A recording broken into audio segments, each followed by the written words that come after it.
and welcome to my review of the Ontario RTAK-II. This is a very well known knife and probably doesn't need too much of an introduction from me. And its purpose of use, well, let's get that out of the way first. You'd have to say it's a survival knife, and a large survival knife at that. Maybe also a large woods knife, call it what you will. It is such a large knife that I'm having a bit of trouble fitting it all in the frame, to be honest, but we'll do what we can, and please forgive me if I do go out of frame with bits of the knife every now and again. This is a full tang design. It's made from 1095 steel. It's powder coated. The finish on the blade is very nice and seems to be reasonably durable so far. It's a full flat grind and drop point blade design. The blade length is 10 3/8 of an inch, or 263 millimeters. As you can see there, it does include a finger choil, which reduces your cutting edge down to 9 7/8 of an inch. The overall length of this knife, 16 3/4 inches, or 425 millimeters. It's equipped with canvas micarta handle scales. It's fair to say that people with small hands will probably struggle with this knife. The handle is large and it's thick. Having said that, it's comfortable. If you've got larger size hands, you shouldn't have any dramas with it. It's well shaped. It's got the integral guard down the bottom so your fingers can't slide forward, and also down the back it kicks down so you can't slide off the blade that way and lose it. Okay, the weight. I should talk about the weight, and there's plenty of weight to talk about with this thing. The knife itself weighs in at 21.9 ounces, which in the metric system is 621 grams. The knife and sheath combined come in at 29.6 ounces, or 839 grams. And that's probably one of the real downsides with this particular knife, is the sheer size and the weight of it. It's probably not suitable to carry in a lot of situations where it's going to be difficult. We'll roll the sheath in to have a look shortly, but before we do, we'll just pull the knife up and have a look at some of the detail. Now we'll have to look at it piece at a time because, as mentioned, it's quite large. We've got an exposed tang with a lanyard hole. The scales are held on with 3 Allen key bolts. You can see there rather nice gold coloured etching, or however they've done that on the blade there. I'll try and bring up close so you can see the finish on the blade. It's a grey, I think it's a powder coating. It's got quite a texture to it, and it seems, as I've said, reasonably durable thus far.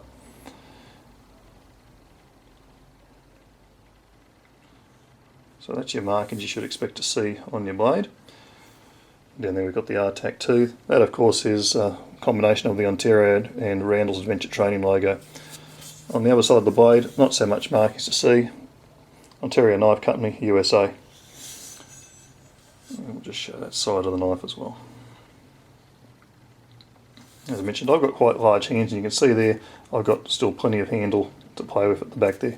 So in that respect, it's very, very good. I'll roll the sheath in at this point just to give you guys a look at that. This is the sheath it comes with. Now, it's fairly typical Ontario type sheath. In other words, it's a little bit ordinary. It's a nylon sheath with the usual plastic insert. There is no retention offered by that insert, no friction on that, and I personally don't see it as a problem. Given that a knife this size is certainly not going to be mounted upside down on any kind of molly gear or load bearing equipment, it's going to be held in by force of gravity like so. The advantage of not having those inserts pressing down, of course, they won't cause wear and tear unnecessarily on your blade finish.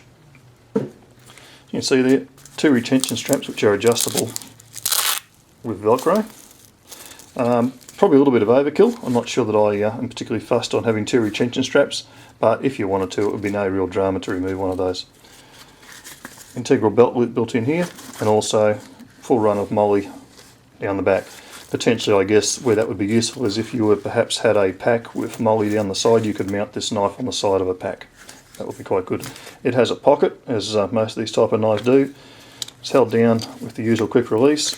It's big enough to hold a few items. I've just got a little smaller knife there, just for detail work. Just to give me a little bit. That elastic makes it at times quite hard to get the contents out, but the upside is that it also makes it rather hard for your contents to fall out and get lost. I've also got a piece of paracord in there which is pre-done to length for a lanyard, and I'll just demonstrate in a moment. And I've just got a medium-sized fire steel and striker in there. Always like to have those in all these knives. If I have to just pick up and go, I've got pretty much everything I need. Now, put the sheath aside, we've seen enough of that. With lanyards, I don't like to leave them on knives all the time. In fact, I don't use them often, but what I like to do is have them pre-set up, and the good thing about this particular knife is the hole on the back is large enough so that double paracord can go through like so, and then you can just feed that paracord back through, and should you need to, you've then got your lanyard fitted up to your knife, and it's, of course, if you don't want to leave it on there, nice and easy to take it off. And that can just, even if you're not big on putting things in the pockets of your sheaths because you don't want to bulk them up, I'd suggest that's not a bad little item to keep in there. Okay, so put that off to one side. Very heavy knife, quite front heavy. The balance point on this thing, oddly enough, is not too bad. It feels like it's probably right about there, and yet, as I say, it does feel quite front heavy. I suspect the micarta scales are one of the reasons for that balance point. They're obviously relatively heavy, which contributes to the weight. It's a good hacker. It does everything you need it to do. You can choke up on it a little bit there. Be cautious if you're doing so. You don't want your fingers sliding up. It's not a big fingered choil. It's probably not as big as it should be, but it is there. If you do need to use it for the detail work, you can hold the knife and operate it like that. What I'm going to do now is I'm going to roll in some of its competitive options. And initially what we're going to do is we'll put the knife back in its sheath. This knife I haven't used a whole lot, and one of the reasons for that is, as mentioned, with the weight of it, but also the sheer size of it. When it's in that sheath like that, it actually doesn't fit in too many of my packs. So it tends to not go too many places with me. I'm going to roll in some other knives just to give you a comparison. So I'll put the RTAK-II up the back there, and this is some competitive options. I think if you're looking at this type of knife, you need to be considering not only the size, but also the weight and that type of thing. The first one I'll bring in is the buck hoodlum, and hopefully you'll be able to see there the difference in the size of that. Also got another offering from Ontario. This is a really good knife. This is the Spec Pro SP50, and again, similar size sheath to the buck. And one I've only just recently got and haven't had a chance to do much with yet, it's the the Becker BK9, and again, much the same sheath size as those other three.